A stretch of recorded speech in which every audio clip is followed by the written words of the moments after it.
Hey guys, it's Alex here from linemark.com. So today, as you can see, it's a little bit leafy here. We tried cleaning up the courts as best we could before we started painting, but it's been a bit windy and everything keeps blowing back onto the court. So we've got 4 netball courts we're putting in. These are all in an MMA paint because they use the courts throughout the winter. They rent them out at the school, and they needed something that the floodlights would sort of show up and reflect with quite nicely. You could have used a solvent-based or a water-based paint, but MMA in this case with the reflective glass beads worked best. And I took the drone as well.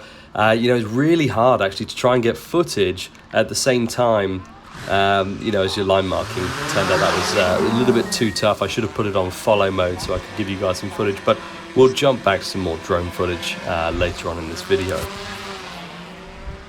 So next, we're here in Birmingham now. This one we're painting some red lines in, and the school of one of these red lines in for separation. I love the red on the tarmac. It shows up so well. It's such a vibrant color and does an absolutely fantastic job.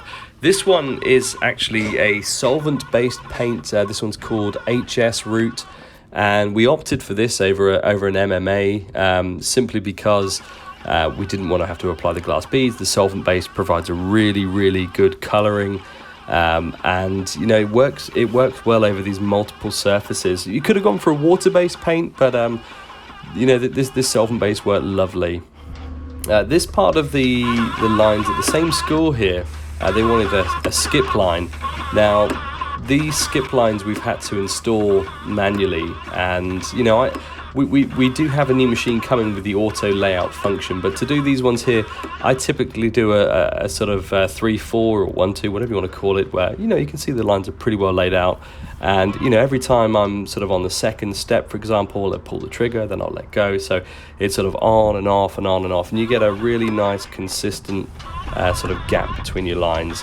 Now it would be ideal to be using the auto layout function on something like this, but to be fair, I've measured these after we install them, and bar about a centimeter or 2 on some of them, they're pretty spot on. I doubt many other people can get them this accurate. I would suggest normally an auto layout system would be best, but as you'll see here, it looks pretty spot on.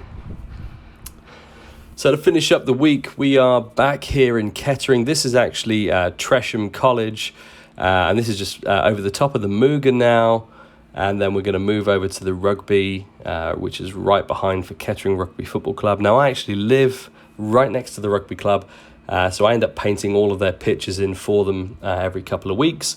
This is a brand new install. As you can see here, the grass needs a good overseeding. We don't do the grounds here or any of the overseeding of the grass. That's down to the grounds maintenance company.